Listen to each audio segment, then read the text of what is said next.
Nagpaabot ng commitment kay Pangulong Rodrigo Duterte si Indonesian President Joko Widodo para sa tuluyang pagresolba ng karahasan sa Marawi City. Ito ay sa pag-uusap ng dalawang leader sa pagkakasundo na labanan ng terorismo at iba pang usapin sa rehiyon. Nagpapatuloy naman ang tulong ng Department of Social Welfare Development DSWD para sa mga apektadong residente sa Marawi City. Tiniyak na ahensya na may sapat na pondo ang pamalaan para sa mga residente. By report si Rocky Ignacio.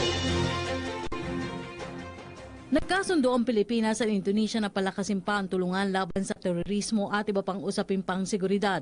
Nagkausap sina Pangulong Rodrigo Duterte at Indonesian President Joko Widodo sa telepono sa harap na rin ang pinagtibay na trilateral agreement kaugnay ng pagpapairal ng seguridad sa border areas ng Pilipinas, Indonesia kasama ang Sabah. The meeting also aimed at fostering cooperation on countering terrorism among regional neighboring states, and President Widodo reaffirmed Indonesia's commitment to support the Philippines in countering terrorism, including restoring peace and stability in the southern Philippines. Nagpaabot rin niya ng commitment ang Indonesia para sa tuluyang pagresolba ng karahasan sa Marawi City. The President also welcomed the Indonesian President's expression of commitment and emphasized the Philippine government's full resolve to work closely together with Indonesia and like-minded states to address these issues. Kasunod dito, iginiit ng palace official na hindi konektado ang nangyari sa Pigcawayan sa North Cotabato sa pangunguna ng BIFF sa patuluyang operasyon laban sa Mautic Group sa Marawi City. Sa harap na rin ito ng pahayag ni Pangulong Rodrigo Duterte na nagpapatuloy ang banta na karahasan sa buong bansa. We need to be aware of our circumstances, of our environments. So ganun siya, katulad ng isang ama na nagwa-warning sa kanyang mga anak na ingat dyan, ingat, so konting ingat. Samantala, tuloy-tuloy pa rin ang pag-aasikaso ng DSWD sa mga pamilyang nawalan ng tirahan sa Marawi City dahil sa kaguluhan. Pinatitiyakan niya ng Pangulo ang kasapatan ng pondo ng DSWD kung saan nagkaloob na ang DBM ng mahigit 600 milyong pisong dagdag. We have the Quick Response Fund. Kung nagtatanong may sapat ba tayo na pera, yun naman ang malinaw. President Duterte, when we asked them, sir, anong instructions nyo? Ang sabi niya, tulungan nyo lahat. Tulungan yung nangangailangan. So, itatanong niya lang, may pera ba kayo? So, I'm glad to tell you that the DBM has downloaded 662,500,000 to the department as of June 6. No? Kabilang sa mga ito ang pagbibigay ng maayos na tent sa may mahigit 60,000 pamilyang apektado. Magkakaloob na rin ang DSWD ng relief packs kasama na dito ang fruit cocktails para sa pagtatapos ng Ramadan. Pagtiyak ni Secretary Judy Taguiwalo, mapupunta sa tama ang pondo para sa mga biktima. Although we have problems with procurement because the bidding has failed as of yesterday, but we're still fast tracking it. So we're prepared for that. We have also distributed 1,000 pesos in cash assistance, which started 4 days ago. This is upon the request of our representatives from ARM to provide assistance to our evacuees because it is Ramadan. And the family food packs, while halal, would not capture their needs because they need sweets, fruits, they need to break the fast. Samantala, kinumpirma ni Abella na magmumula sa PAGCOR ang unang 10 bilyong piso mula sa 20 bilyong pisong inilaan ng Pangulo para sa Bangon Marawi. Git pa ni Abella, nakatuon ang atensyon ng Pangulo sa trabaho. Sagot na rin ito ng palace official sa naging pahayag ni Senator Antonio Trillanes IV sa isang international TV na nasa likod umano ang Pangulo sa pagbaba ng kasong homicide mula sa murder sa mga tinaguriang Leyte cops. Really, I think the interview with the Hard Talk just summarized everything that he is. He seems to be really given to these huge fantasies. Para sa Bayan, Rocky Ignacio. Nagpulong na ang Pilipinas, Indonesia at Malaysia kaugnay ng pagtutulungan ng tatlong bansa para labanan ng terorismo at extremism. Alamin natin ang detalye mula kay Dayan Querer. Live mula sa Pasay City. Dayan. Formal na nagharap-harap sina Foreign Affairs Secretary Alan Peter Cayetano at ang kanyang mga counterparts, ang foreign ministers ng Malaysia at Indonesia. Pero bukod sa mga foreign affairs ministers ay bahagi rin na naging tripartite meeting on security ay ang mga hepe o pinuno ng police at intelligence groups ng tatlong bansa. Ang pagpupulong ay ginanap para talakayin ng mga mekanismo o stratehiyang maaring gawin at ipatupad sa kanya-kanyang bansa at collectively ng tatlong bansa upang labanan ang terorismo at violent extremism. Sinabi ni Foreign Affairs Secretary Alan Peter Cayetano na nagkaisang tatlong bansa na mag-develop na mga stratehiya para labanan hindi lamang ang terorismo kundi lalo't higit partikular ang root causes o mga ugat ng terorismo at violent extremism gaya na lamang ng kahirapan, illegal na droga, krimen at social injustices. Kaya aniya, hindi lamang militar at pulis ang may papel sa pagbibigay solusyon sa problema ng terorismo. Aniya, they will not stop at military solutions. Ang iba pang mga sektor ay kailangang tumulong gaya na lamang ng mga nasa sektor ng edukasyon, socio-economic at pagbibigay ng livelihood para labanan ng kahirapan. Naging isang mahalagang bahagi rin ng inihayag na joint statement ng tatlong bansa ang patungkol sa social media na ani Cayetano ay nagagamit ng mga terorista para kumonekta sa iba pang terorista at nagagamit na rin ang social media para makapang-recruit ng iba pang miyembro, partikular na mga kabataan. Nagkaisaan, sabi ni Cayetano, nagkaisang tatlong bansa ni identify ang mga social accounts na gamit ng mga terorista para ma-block ang mga ito. Bukod sa mga nasabi nating strategiya ay nagkasundo rin ng tatlong bansa na pagtibayin ng intelligence at information drive. Ani Cayetano, makatutulong ang Malaysia at Indonesia na basagin ang narrative ng ISIS o ang ideolohiya na ito ay labanan sa pagitan ng mga Islam at Kristiyano.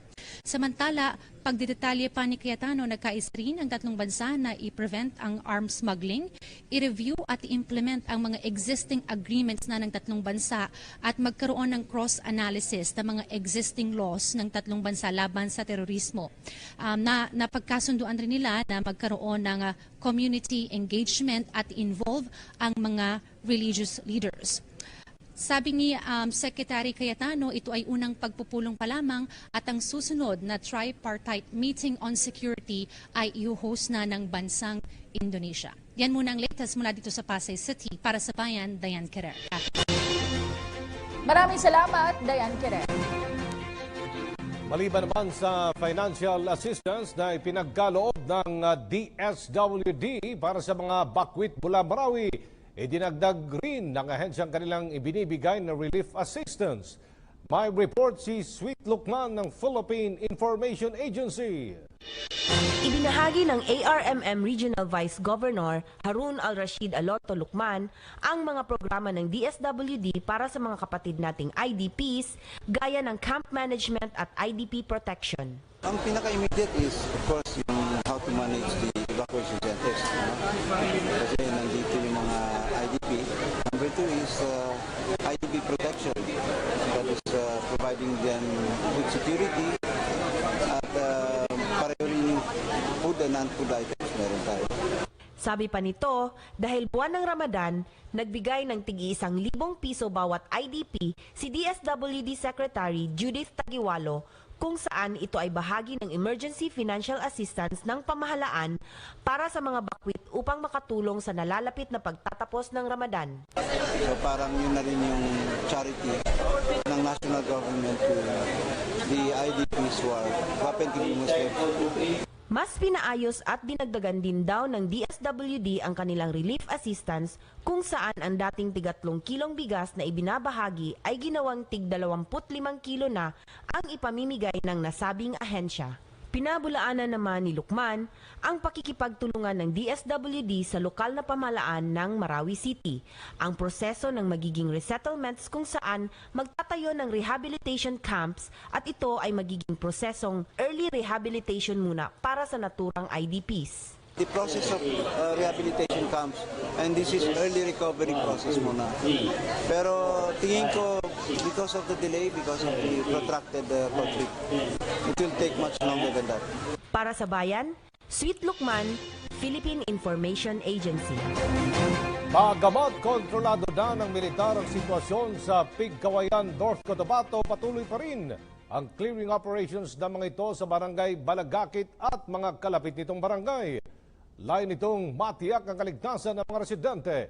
May report mula kay Marita Boahel live. Marita! Aljo, kontrolado na ng mga militar ang sitwasyon dito matapos na umatras kagabi ang may 300 miyembro ng Bangsamoro Islamic Freedom Fighter na umatake dito sa Malagakit, Pigkawayan, North Cotabato. Ito ay matapos din ang halos 10 oras na pakikipaglaban sa mga militar at kapulisan. Nailigtas na kagabi ang 31 kataong hinostage ng grupong BIFF habang mahigit sa 600 individual ang naapektuhan ng naturang engkwentro.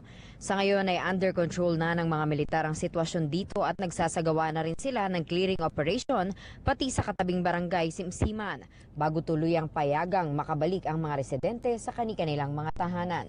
Ayon kay Captain Napoleon Alcorioto, AFP spokesperson dito, may mga impormasyon silang nakalap na may mga improvised explosive device na iniwan ang grupong BIFF sa lugar. Ang gusto kasi natin maklear muna yung area kasi may report din na nag-iiwan ng IED yung BIFF. 2 CAFGU members ang bahagyang nasugatan at isa ang pinatay sa harap mismo ng kanyang asawa at 3 mga anak. Kinilala itong si Abraham Kutay, gagraduate sana para maging ganap na CAFGU sa June 27. Kwento ng asawa nito, maaaring kilala pa ng kanyang asawa ang BIFF member na pumatay dito. Pare, kasi kilala siya ng asawa ko. Yung pumatay? Oo, kilala siya pero sabi niya, pare, nag-iyak pa yun. Sabi niya, sorry talaga pare. Nang nag-iyak yung nag-hug ng asawa ko, tinutukan din siya ng baril sa batok. Parang siya yung second commander na pag hindi mo siya patayin, napatayin din siya. Kaya yung nag-iyak na lang siya, nag-iyak yung nagtulo ang luha niya, pinaril niya ang asawa ko. Na nagsabi ang anak ko na, bakit niyo pinatay ang tatay ko? Bakit po? Ang lit-lit pa namin. Tapos nagsagot yung isa na, ang tigas kasi ng ulo ng tatay mo. Sinabihan na namin siya na huwag siyang mag-training. Nag-ano pa talaga. Dagdag ni Alcarioto, pananakot at pagnanakaw ang nakikita nilang motibo sa likod nito. Ayon daw mismo sa mga residente, nawalan sila ng mga importanteng gamit tulad ng laptop, TV, aircon, cellphones at mga alahas. Isang matanda pa daw umano ang sabritang kinuha ang kanyang relos at gamit na cellphone. Dahil dito, nakita nating ipinadlock ng ilang lumikas na residente ang kanilang tahanan. Bandang alas 11 kanina ay tinaas ng mga militar ang watawat ng Pilipinas sa Malagakit Elementary School kung saan naglagi ang mga BIFF kahapon. Naayon pa kay Brigadier General Manolo Samarita, 602nd Brigade Commander ng AFP, binaligtad ng mga ito ang bandila ng Pilipinas. Sa impormasyong nakalap, nasa 6 daw na patay at 8 ang sugatan sa bahagi ng BIFF.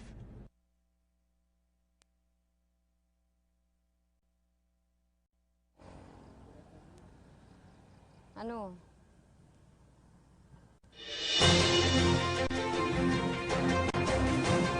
Aljo, nilinaw din ni Samarita na hindi konektado ang pag-ataking ito ng BIFF sa nangyayaring kaguluhan sa Marawi. Ay dito nais lamang daw maaring nais lamang daw i-divert ng mga ito ang atensyon ng militar sa ginagawa nilang operasyon na mula sa Maguindanao at ipakita na malakas pa rin sila. Yan na muna ang pinaka-latest mula dito sa Pigkawayan, North Cotabato. Para sa Bayan, Marita Muahe. Maraming salamat, Marita Muahe. May sapat na kahandaan ng Department of Social Welfare and Development para sa iba pang lumilikas na residente dahil sa karahasan. Sinabi ito ni DSWD Secretary Judy Tagiwalo matapos lumikas ang ilang residente sa bahagi ng Pigkawayan, North Cotabato dahil sa panggugulo ng Bangsamoro Islamic Freedom Fighters o BIFF. Paliwanag ni Tagiwalo, maging ang mga pamilyang apektado ng kalamidad sa lugar ay tinutulungan na ng kagawaran. Tayo sa ating field office doon, I haven't received a report yet. Ang nakuha natin ay ang sa floods, we had floods sa Maguindanao na 17 towns. We also have a report. Kung may report na manggagaling sa field, it will be put up sa ating Dromic. You can access it. But definitely, we're ready for it. So the whole DSWD is prepared to provide assistance not only sa Marawi, but sa iba pang mga incidents ng mga calamities. Meron dito, may sunog sa NCR, di ba? May mga maliliit na calamities, but the main focus right now is Marawi. But we're also preparing habagat period na, no? So, yun nga, that's why we're so happy na this is an all-government effort, and the private sector, the CSOs, and other humanitarian agencies have been working with our government to provide assistance needed by our people. Ang araw ng mga nagpapakalat ng fake news o mga peking balita. Inihain na kasi sa Senado ang Anti-Fake News Act of 2017 kung saan papatawan ng 100,000 hanggang 5 milyong piso ang mga lalabag dito. May report si Sweden Velado. Fake news dito, fake news doon. Hindi maikakailang sa bilis ng pag-unlad ng teknolohiya ang tradisyonal na pagkalap at paglathala ng balita sa pamamagitan ng dyaryo, radyo at telebisyon ay kaya na rin gawin ng mas mabilis sa social media. Ang problema, hindi na mga lehitimong mamamahayag ang nagbibigay ng balita dahil kahit sinong netizen na online ay pwedeng maghayag ng balita kahit ang mga impormasyong nakapaloob ay hindi pa completely verified. Saan ka madalas kumukuha ng balita para maging updated? Mostly po sa internet. Naranasan mo na bang mag-share ng fake news? Fake news? Opo. Nabiktima ka na ba ng fake news? Tungkol lang sa mga bomb threat. Ayon sa isang eksperto mula Philippine Information Agency o PIA, may mga paraan namang pwedeng gawin upang maiwasan ang pagpapakalat ng pekeng balita at hindi rin mabiktima nito. Alamin muna natin sino ba ang sumulat ng balitang ito. At pangalawa, saan galing itong balitang ito. Ang mga fake news also maraming. Makikita mo sa article, sa story mismo, may mga wrong spelling, may mga wrong grammar. Kung meron kang nararamdaman na kakaiba sa balita na yan, nagagalit ka, naging emotional ka, that's a sign. Kung hindi tayo sigurado at kung hindi natin alam kung totoo o hindi, huwag po natin ipasa. Para labanan ang paglaganap ng mga pekeng balita, lalo na sa social media, isinumite ni Senator Joel Villanueva ang Senate Bill No. 1492 na tatawaging Anti-Fake News Act of 2017. Sa ilalim nito, pagmumultahin ng 100,000 piso hanggang 5 milyong piso at papatawan ng parusang 1 hanggang 5 taong pagkakakulong ang sinumang mahuhuling lalabag sa batas. Kung ang offender ay isang public official, dobleng halaga ang multang babayaran niya at 2 beses na mas mahaba ang pagkakakulong na ipapataw sa kanya. Posibleng madiskwalipika na rin siya sa paghawak ng anumang posisyon sa pamahalaan. Yung pagpasa ng false information na may bomba dyan, may sasabog dyan, may aatake dyan, iwasan po natin yung ganun kasi nakaka-cause yun ng panic sa publiko. Dapat ang ipapasa nating message sa ating mga kapamilya, mga kapitbahay, at mga kababayan na mag-ingat tayo. Para sa Bayan, Sweden Velado. Ipinagkaloob ng Department of Agrarian Reform ang titulo ng lupa sa mahigit 1,000 magsasakang benepisyaryo sa Cordillera. Mula ito sa mga lalawigan ng Apayao, Benguet at Ifugao. Ayon kay Presidential Spokesperson Ernesto Abella, bukod pa ito sa mahigit sa 137 milyong pisong infrastructure projects na naglalayong palakasin ang agricultural production. The Department of Agrarian Reform has distributed on June 15, 2017 certificates of land ownership covering more than 700 hectares of agricultural lands situated in the provinces of Apayao, Benguet, and Ifugao to 1,163 agrarian reform beneficiaries or ARBs. In addition, 3 farm-to-market roads and 5 communal irrigation projects amounting to 137.4 million has been turned over, which would improve the performance of agricultural production in the areas. Ipinagmalaki ng Department of Labor and Employment o DOLE na halos 60,000 mga manggagawa na ang naregular sa kanilang trabaho. Ito kasunod ng nilabas na Department Order DO 174 ng DOLE kung saan ipinagbabawal ang labor-only contracting at iba pang iligal na pangongontrata. At ayon kay DOLE Secretary Silvestre Bebot Bello III, nagkikipagtulungan ang management at iba pang mga employers kaya naman ang mga dati nilang kontraktual na empleyado ay naregular na. At Bello asahan ng lalaki pa ang bilang na mga empleyadong mareregular sa trabaho sa oras na may patupad ang TO number 174. Susunod sa mga balita. DOTR at LTFRB palalakasin ng information campaign hinggil sa nirabisang implementing rules and regulations ng Anti-Distracted Driving Act. Ang detalye sa pagbabalik ng PTV News.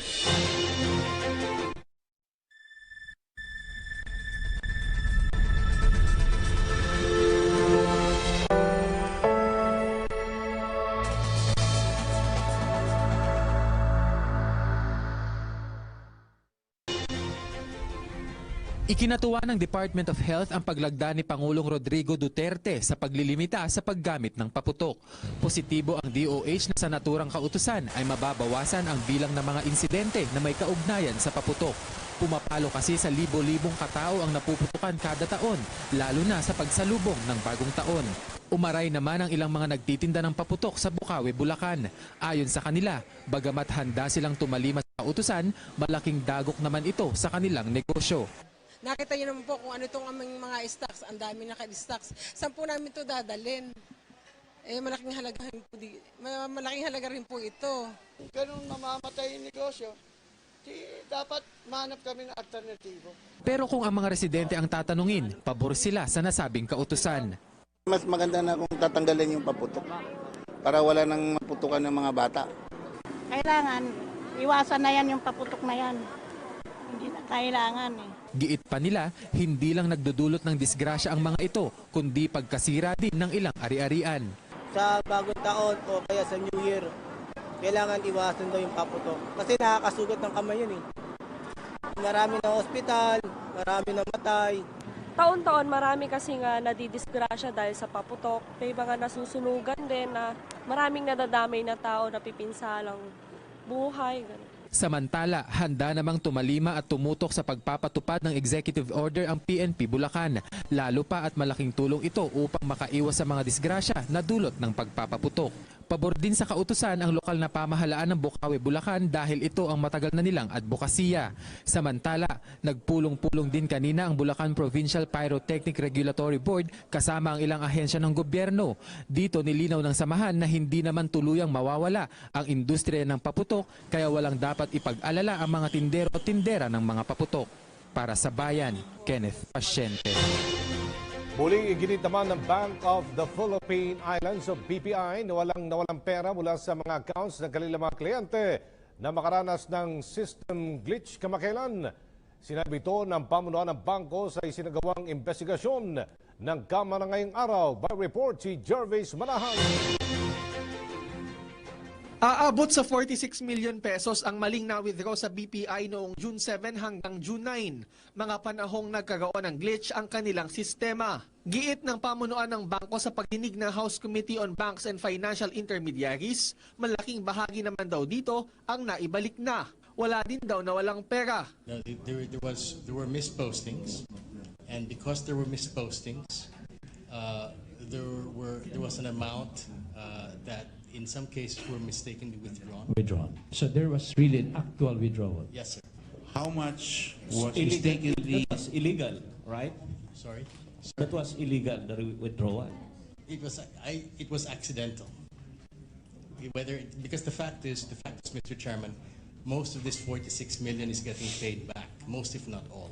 Ang pinakamataas na halaga na na-debit ay nasa 1.6 million pesos, habang pinakamataas na halaga naman na na-credit ay nasa 2.5 million pesos. Just to simplify the numbers, sir, this affected about 1.5 million clients.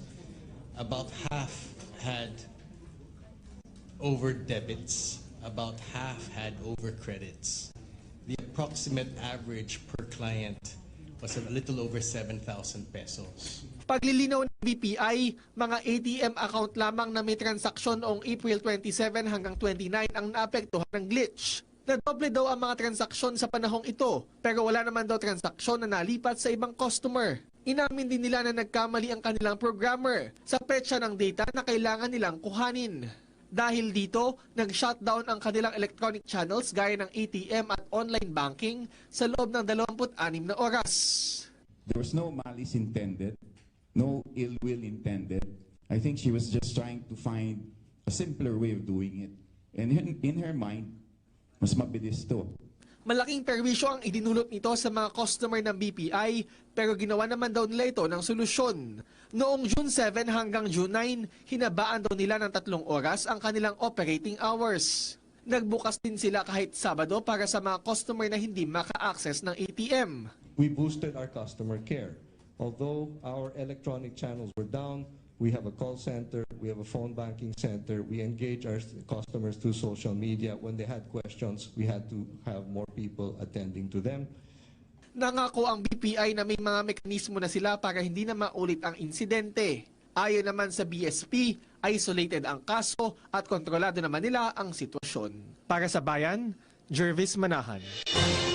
Puspusan ang information campaign ng Land Transportation, Franchising and Regulatory Board para linawin sa publiko ang bagong implementing rules and regulations na ipinatutupad ng Anti-Distracted Driving Act. May ulat si Lala Babilonia.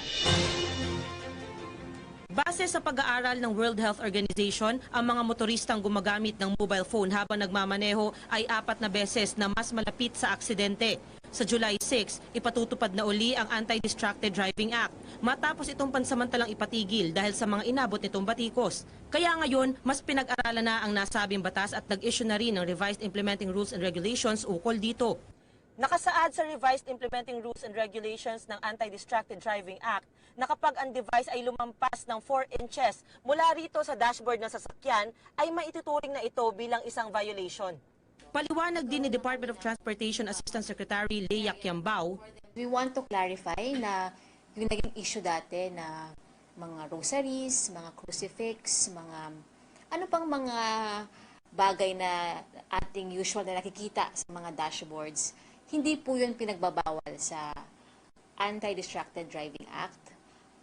Again po, ang covered lang po ng batas ay mobile communications device, meaning mga cellphone po, at entertainment gadgets.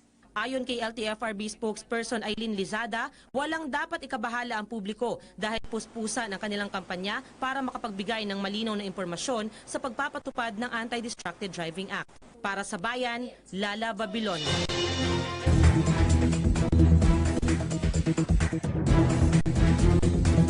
Patuloy ang clearing operations ng militar sa lungsod ng Marawi. Ito'y upang matiyak na walang anumang pampasabog na itinanim ang mga terorista doon. Pinigting raid ng militar ang kanilang opensiba laban sa mga natitira pang Maute Group sa lungsod. By report si Julius Isamburun live. Julius! Mayong gabi, Aljo, sumiklab na naman muli ang bakbakan sa pagitan ng tropa ng pamahalaan at ng teroristang grupong Maute sa Marawi City. Kaninang umaga hanggang tanghali ay rinig na rinig ang sunod-sunod na palitan ng putok. Mismo po yan sa Ground Zero. Humingi ng pangunawa ang militar sa publiko kasabay na nagpapatuloy na opensiba sa mga kalaban ng Estado. Kailangan daw siguruhin ng kanilang mga EOD personnel sa ginagawang clearing operations na ligtas mula sa anumang pampasabog ang mga bahay o gusali na nasa Ground Zero. Bukod sa mga sibilyan ay isinasaalang-alang din ang kapakanan at buhay ng mga pulis at sundalong nakikipaglaban sa mga posibleng pain na itinatanim. Gayon din sa mga sniper ng mga kalaban. Ilan daw sa mga nagpapatagal sa clearing ay ang mga improvised explosive devices na ipinosisyon sa mga bahay. Halos isang buwan mula na mangyari ang Marawi Siege, tuloy pa ring nariringgan at nasasaksihan ang sunod-sunod na palitan ng putok sa pagitan ng tropa ng pamahalaan at teroristang grupong Maute. Huling napaulat ng militar ang humigit kumulang 100 bilang ng mga natitirang terorista. Gayunman, pinaghahandaan na ang rehabilitation phase. Isinasapinal na ng pamahalaang panlalawigan ang mga plano sa pagtatayo ng 10 cities nang may maayos na sistemang patubig para sa mga magsisibalikang residente sa oras na matapos ang kaguluhan, bahagi ng hakbang sa pagbangon muli ng syudad. You also have to deal with the influx of residents going back, returning, coming back to the area. So there's also a plan for that kasi the military wants Marawi City to acquire the ID system for the residents. So initially what the barangay captains are doing is to provide certificate for the actual residents in the city. Ayon sa Crisis Management Committee, bukod sa rekonstruksyon ng mga nasirang infrastruktura, dapat ding isaalang-alang kung papaanong muling buhayin ang socio-economic aspect ng syudad na may tuturing na isang multi-sectoral cooperation. Meaning to say, capital investments or NOS, paano mo i-invigorate ulit yung activity dyan sa loob, yung business activity, di ba? That's more difficult to deal with. So it has to be aside from yung infrastructure na rehabilitation, it also have a plan for reviving yung business in trading dito, socio-economic life ng Marawi City. Which I think would be much vigorous and dapat mas intense ang planning. Isasama din sa recovery plan ng lokal na pamahalaan kung papaano naman maiwasang maulit ang ganitong kaguluhan. How can you also put up a defense plan in order to, again, protect the community from attack, no? From future attack? Isa pa yun. Kasi we're talking of local born militant organization, terrorist organization, locally. So dito yung home base talaga nila. Naturally, pag magre-regroup sila, dito muna naman sila. At sa kabila ng ulat na pagliit ng lugar ng Maupe, mahigpit pa ding ipinapatupad ang seguridad papasok at palabas ng Marawi City at kalapit na lalawigan. Kahit delikado, maninindigan ang mga sundalong ituloy ang mandato at misyong mapalaya sa kamay ng mga masasamang elemento ang Marawi City. Binabantayan din ang pagtama ng ligaw na bala na mula sa sentro ng bakbakan. Pinakahuling insidente ang pagtama nito sa isang sasakyang nirentahan ng isang media entity na nakaparada lang sa loob ng Kapitolyo ng Lanao del Sur. Aljo, parte din ng integrated plan ang pagkuha sa mga bangkay ng mga nasawi sa bakbakan at paglilibigan nito. Una na nga pong nabanggit ni Pangulong Rodrigo Roa Duterte sa kanya nga pong pagtungo sa evacuation center sa Iligan City na nakahandang magdaan ng nasa 20 bilyong pisong rehabilitation fund ang gobyerno para sa Marawi. Yan ang ating live report para sa Bayan, Julius D. Samburon. Maraming salamat Julius D. Samburon. Samantala, nagpasalamat naman ng Commander ng Task Force Marawi sa mga kababayan nating walang sawang magbigay ng tulong sa mga pamilyang apektado ng Marawi crisis.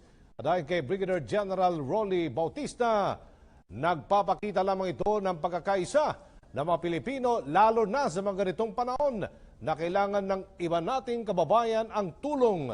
Si Emmanuel Taghoy ng Philippine Information Agency sa detalye. Sa kabila ng pakikipagbuno sa mga teroristang Maute sa Marawi, abala rin ang mga sundalo sa paglilipat at repacking ng mga food packs at iba pang relief goods na bigay ng iba't ibang hanay ng pribado at publikong sektor bilang tulong para sa mga evacuees.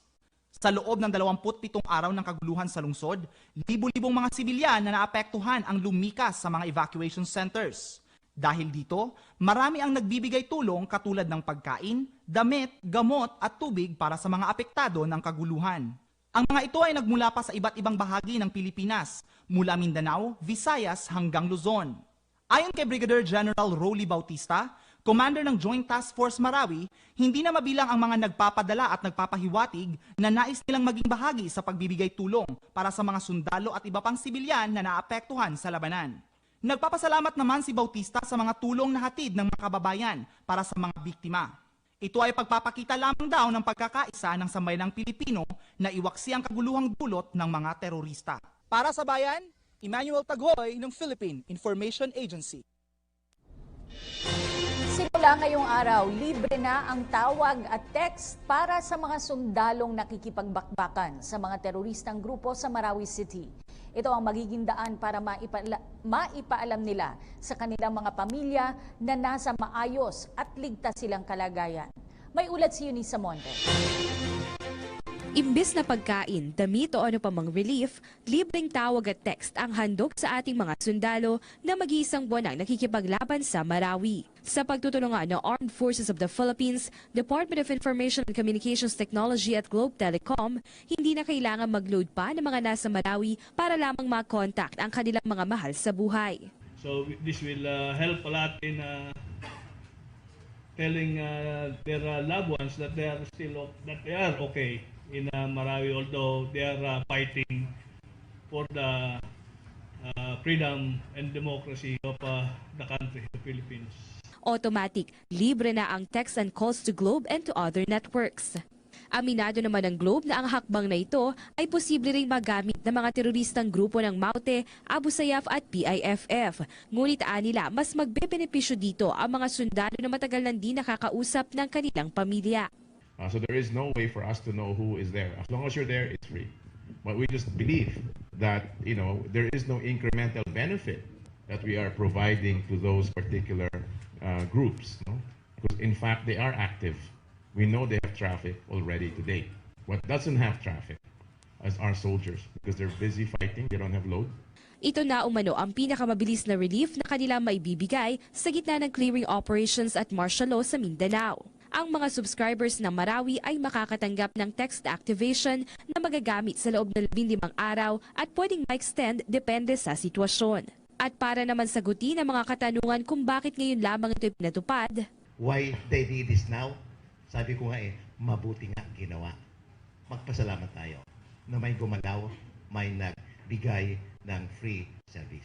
Bukod sa free calls and text, meron ring libreng tawag at charging stations sa labas ng Marawi. Kaya naman, inaasahang mas tataas pa ang moral ng ating mga sundalo na halos 24 oras na nakikipaglaban para maibalik lamang ang kapayapaan sa buong Marawi City.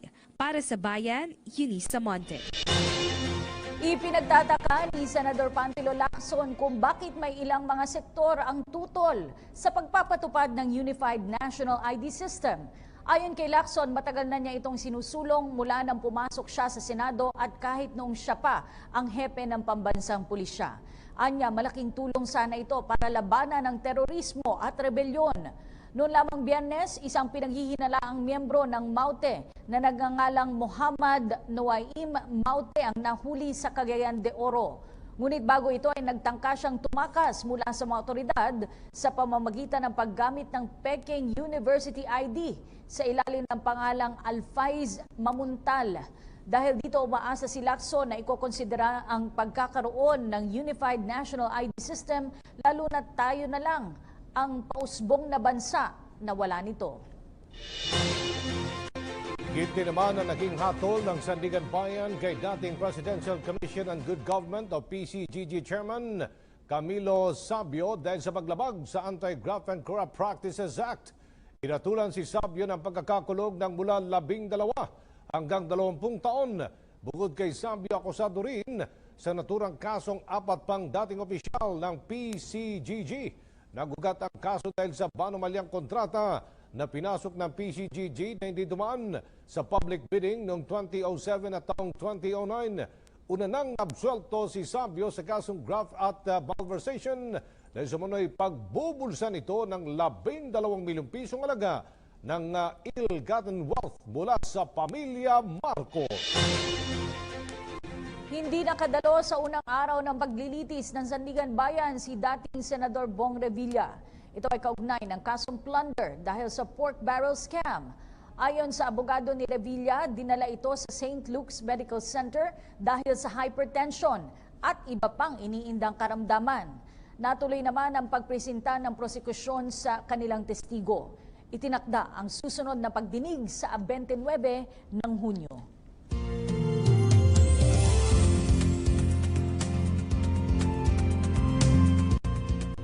Magandang gabi, update naman tayo sa lagay ng panahon. Umiiral pa rin ang ITCZ sa bansa at nagpapaulan yan sa malaking bahagi ng Mindanao. Ang ITCZ, ang Intertropical Convergence Zone, pagsasalubong po yan ng hangin mula sa Northern at Southern Hemisphere, bumubuo ito ng pag-ulan sa Mindanao hanggang sa mga susunod na araw. At may nasisilip din po tayong thunderstorm clouds sa bahagi ng Luzon. Dalawa naman po yan ng high pressure area o yung water cycle, dulot ng mainit na panahon buong maghapon. Epekto po yan ng HPA sa Luzon at sa Visayas. At base naman sa ating latest rain satellite, concentrated ang thunderstorms natin sa mga oras na ito sa bahagi ng Bicol Region, maging sa Panay Island, abot din dito sa ilang parte ng Palawan at Caraga Region, lalo na po ang parte ng Northern Mindanao kasi kuyang inuulan po. Kaya alerto po yung mga nakatira sa flood-prone areas. Samantala, bukas naman ng Biyernes sa Luzon, generally sunny weather o good weather tayo sa parte ng Ilocos Region, maging sa Cagayan Valley at sa Cordillera Region. Abot din yan sa bahagi ng Basco, Batanes at Calayan Group of Islands. province, habang kaulap pa naman ang nasisilip natin sa bahagi ng La Union at ng Pangasinan. Sa bahagi naman ng Central Luzon at NCR, mas mataas ang chance na makaranas pa rin ng thunderstorm sa hapon o gabi, lalo na po dito sa National Capital Region o sa NCR, at abot din sa parte ng Cavite at Calabarzon area, maging ang portion ng Nueva Ecija at Zambales, maging dito sa area ng Subic, ay posible tayo makaranas ng kaulapan at pag-ulan buong maghapon bukas. Sa Visayas naman, magiging maulap pa rin. Base sa ating forecast map, ay abot yan sa bahagi ng Palawan at Panay Island, Negros Provinces, maging ang Samar at Leyte Provinces, at dito rin sa Cebu at Bohol. Sa mga kapatid naman natin sa Mindanao, patuloy makararanas ng maulap hanggang sa maulan na panahon. Dala pa rin ng ITCZ, concentrated po yan dito sa Caraga Region, maging ang Northern Mindanao at Zamboanga Peninsula, ilang bahagi rin ng ARMM at ng Soxergen. At para naman sa mga nagpaplano ng kanilang long weekend at ng Eid al-Fitr, silipin natin ang weekend forecast sa ilang mga lungsod sa bansa.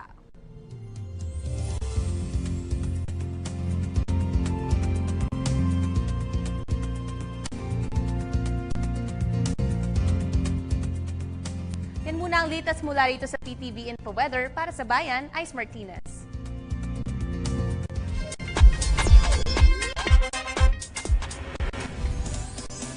Para sa mga nagnanais maging milyonaryo, narito po ang resulta para sa Suertes Lotto na binola kaninang alas 11 ng umaga. Ang winning numbers ay 618. Ang winning numbers naman para sa Suertes Lotto Draw kaninang alas 4 ng hapon ay 650. Para naman sa Easy 2 Lotto Draw kaninang alas 11 ng umaga, ang winning numbers ay 617. Ang resulta naman ng Easy 2 Lotto Draw kaninang alas 4 ng hapon ay 53. May pagkakataon pa para tumaya sa pinakamalapit na Lotto outlets sa inyong lugar. Mari pang tumaya para sa Super Lotto 649 at Lotto 642 hanggang alas 8:30 ngayong gabi. Mapapanood ang Lotto Draws mamaya alas 9 ng gabi, dito lang sa PTV. Nananatiling kontrolado ang inflation environment sa bansa ayon sa Bangko Sentral ng Pilipinas. At ayon sa BSP, mula sa 3.4% na inflation forecast ngayong taon, bababa ito sa 3.1%.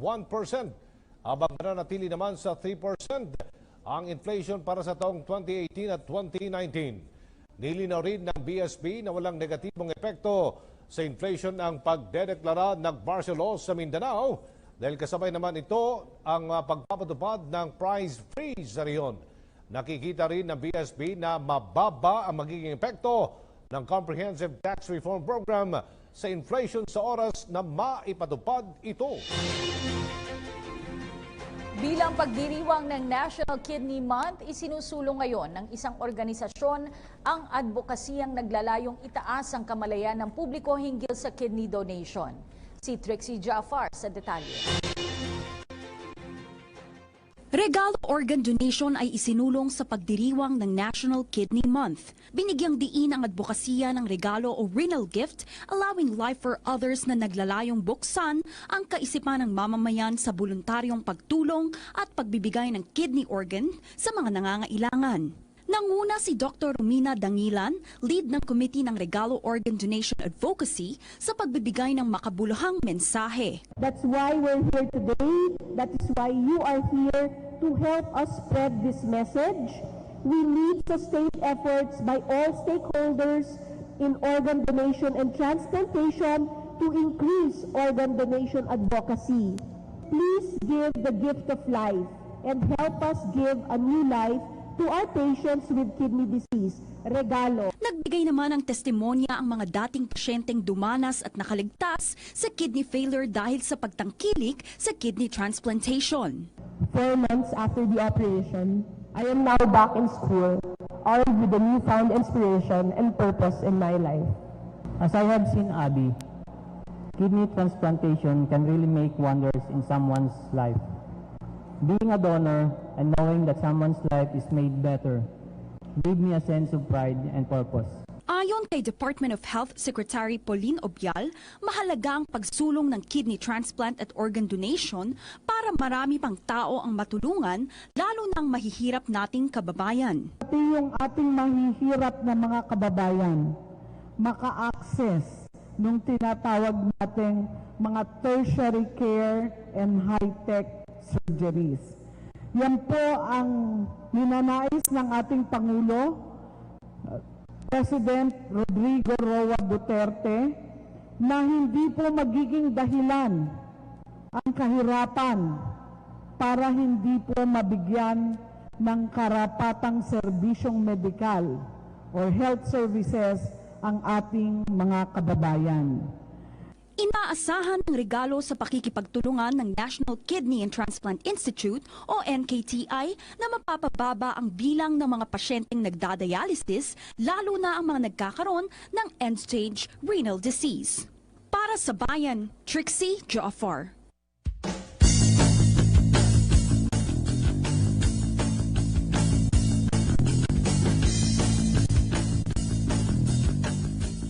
Magandang gabi sa inyong lahat. Ako po si Angel Atienza at narito po ang PTV Sports na maghahatid sa inyo ng pinakatampok na balita sa buong maghapon. Lamang na sa serye ang TNT Katropa katapat ang San Miguel Beermen matapos nilang angkinin ang Game 1 ng Finals, 104-102 sa Smart Araneta Coliseum, Miyerkules ng gabi. Ang kabuang detalye hahatid ni Arian Malyare. Buzzer-beater layup ng 6'10" import na si Josh Smith ang nagsalba sa TNT Katropa upang angkinin ang 1-0 lead katapat ang San Miguel Beermen sa Game 1 ng 42nd PBA Commissioner's Cup Finals kagabi. Sa katunayan, inilabas pa si Smith sa huling 3 minuto ng third quarter matapos sa matapakan ni SMB's big man Junmar Fajardo ang kanyang paa. Mag-aakala ng lahat ay hindi na ipapasok ang Washington-born center sa fourth and final kanto, pero pinilit pa rin itong tapusin ng final duel hanggang sa pakawalan ang game-winning shot. Sa kabila ng iniindang right foot injury, hindi binugo ni Smith ang TNT sa kanyang ginawang near double-double performance, 21 points and 9 rebounds. You know, my foot's hurting, but you know, it feels better when you win. So that's really all that matters. They're a good team. I mean, you saw it down. I mean, it came down to the last shot. And, you know, this first game is indicative of the whole series. It's going to be a tough game. It's going to be, you know, whatever team crawls it out and grinds it out. And I'm glad we were the first team to get the first win. So we're 3 steps closer. Bukod kay Smith, nagsilbing saver din ng Katropa si rookie guard Roger Pogoy na nahirang na best player ng gabi dahil sa kanyang ibinaslong 27 points mula sa kanyang 5 triples. Nagpapasalamat ako kay Coach Nash kasi binigyan niya ako ng kumpiyansa. Tapos sa lahat ng mga veterans, lahat ng teammates ko. Kaya parang pag maglaro ako parang wala lang kasi lahat ng sinasabi nila pag open, tira mo na. Parang ganun. Sa kabila ng bentahe sa serye, tiwala naman si head coach Nash Marcela na bubuelta ang Beermen sa Game 2. Marami silang ginawang maganda and we expect them to play a lot better in Game 2, which just means we have to double our efforts and at the same time play a lot better than how we did today.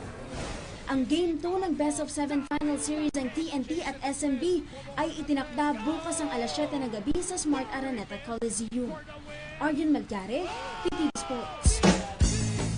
Hindi naman nagpasindak ang San Miguel Davao Aguilas FC kontra leading team FC Meralco Manila Sparks sa kanilang sagupaan kahapon sa Davao del Norte Sports Complex.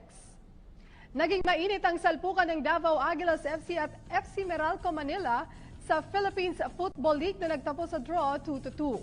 Unang nakagol si Taj Menicon ng Meralco Sparks sa second minute 1-0 na nasinundan naman ang isa pang goal ni Phil Young Husband sa 12th minute 2-0.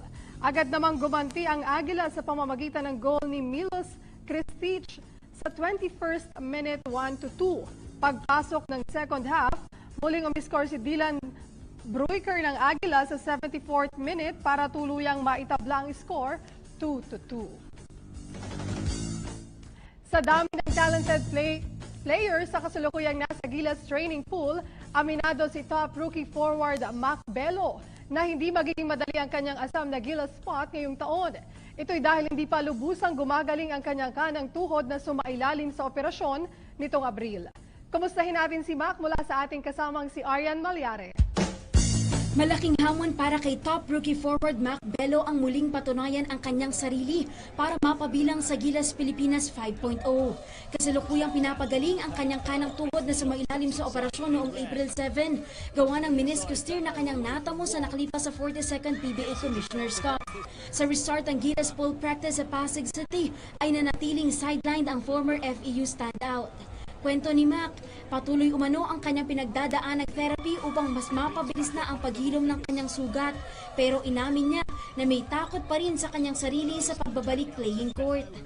May mga times na medyo naiilang pa ako. So yun yung pinipilit ko na mawala sa isip ko. So mental toughness lang talaga. Iniisip ko na lang as a motivation na kailangan kong bumalik na mas malakas. Sa kabila nito, excited naman si Mac na makasama sa practice ang 19-year-old US prospect na si Kobe Paras. Na gaya niya ay naimbitahan din ni Coach Chot Reyes sa training pool. Hoping ako sa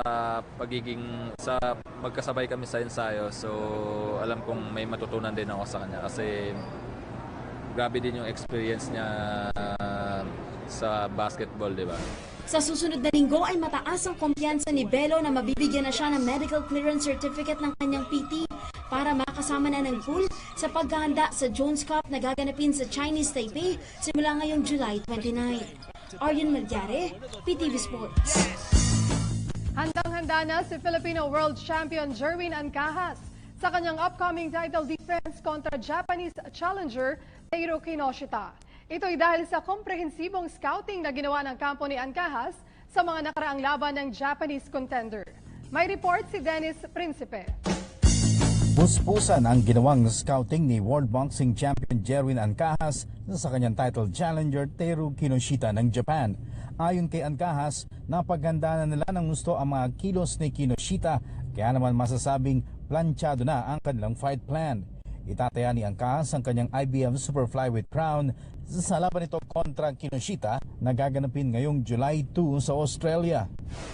Pinagtuunan namin pansin sa kalaban sir kasi mahilig siyang mag-straight. Yun yung inano namin sir. Kailangan namin siguro counter o maraming sunto kasi di rin siya ganong sir, pag damihin ng suntok mawala din siguro siya. Aminado naman si Ancajas na malaking bagay na gagawin ng kanyang ikalawang title defense sa undercard ng susunod na laban ni Filipino boxing icon Manny Pacquiao. Buong career ko na po siguro sa boxing, napakalaking ko na po itong laban na ito sir. Kasi nung una po, bahira po talaga mga undercard sa mga katulad kay Sir Manny po, bahira lang po talaga. Main undercard sa laban ni Pacquiao kay Australian Jeff Horn, ang upcoming title defense ni Ancajas na gaganap naman sa Brisbane, Australia. Dennis Principe, PTV Sports. Kumpiyansa si newly acquired National University Bulldogs assistant coach Danny Ildefonso na kaya ng kanyang kupunan na makipagsabayan sa ibang malalakas na UAAP teams ngayong upcoming UAAP Season 80. Narito ang buong report mula kay Kay Asuncion. Positibo si newly acquired National University Bulldogs assistant coach Danny Ildefonso na magiging maganda ang kampanya ng Bulldogs ngayong Season 80. Ito ay bagamat pumasok sa rebuilding stage ang Bulldogs sa pag-alis nila season head coach Eric Altamirano at pagpasok ni newly appointed mentor Jamaica Harin. Ayon sa PBA legend at former NU Bulldog, malaki ang improvement ng team mula nang ma-take over sila sa koponan noong Enero. As of now, talagang gumaganda-ganda na yung unlike before, syempre. Tsaka, January lang naman kami nag-start ilang buwan pa lang ngayon. Ilang taon din na yung old system ng mga bata. So, kahit ngayon, nasa pa rin kami. Sa progression pa rin yung pa rin namin. Unlike doon mga iba, talagang matagal naman nakasama yung mga ibang play team. Isa naman sa main tasks ng 8-time PBA champion ang palakasin ng frontcourt ng National U na kanyang tinatrabaho sa ngayon. Isa sa assignments niya ang pag-train kay sophomore bigman Matthew Aquino. Ayon kay Ildefonso, naniniwala siyang kakayanin ng anak ni former Jeans center Marlo Aquino ang makipagsabayan sa mga big men sa UAAP. Potential na yung coming UAAP, makakatulong talaga siya. Lalo na pag talagang maniwala lang siya sa sarili niya. Kasi yun lang naman ang kulang kay Matt Aquino talagang maano lang niya yung height niya sa 6'8", 6'9". Tapos maano lang niya talaga yung rules niya dito sa team, kung gaano siya laking factor dito sa team natin. Nakatakda ang opening ng UAAP Season 80 sa Setyembre 9, kung saan unang game ang National U kontra UE Red Warriors. Kay Asuncion ng PTV Sports. Muling dinomina ng Signal HD Hawkeyes ang Racal Motors mahigit isang buwan matapos na magharap sila sa finals ng PBA D-League Aspirants Cup. Para sa detalye, narito ang report ni Meg Siozon. Sa pangunguna ni shooting guard Davon Potts na kumamada ng 15 points, 3 assists at 2 rebounds. Dinungisan ng Signal HD Hawkeyes ang malinis na kartada ng Racal Motors, 93-75, sa elimination round ng season-ending Foundation Cup noong isang araw. Mula sa 36-59 deficit, ay nakadikit sa 6 na puntos ang Racal sa kalagitnaan ng third quarter. Pero nagpasabog naman ng 4 na 3-pointers ang Signal upang muli silang umalagwa ng 19 na puntos na bentahe. Sabi ko, you already built a lead, which you lost it. Now we're just only up by 6. You really have to step up your game. Samantala, ibabaling naman ni Potts ang atensyon sa kanyang nalalapit na kampanya sa NCAA, kung saan hangad ng San Beda Red Lions na maidepensa ang titulo ng men's basketball. The biggest improvement that I have with this team is my maturity. Pretty much done with San Beda going into the PBA D-League. You're dealing with grown men who played in the PBA before, grown men who have, pretty much been in situations where they know that it's about playing as a team to making sure that we win championships. Ibinunyag rin ni Potts na plano na niyang sumubok ng kapalaran sa Pro League sa susunod na season. So I would say so, but humbly speaking, I'm just focused on the NCAA right now that I'm done with my requirement here with the D-League, and I would have to say, there's always room for improvement, there's always room for improvement. Sa ngayon ay hawak ng Signal HD Hawkeyes ang record of 5 victories against 2 defeats. At ang susunod na makatapat nila ang Wang's basketball careers sa Hulyo 6. Meg Siozon, PTV Sports. At bago magtapos ang ating sports balitaan ngayon,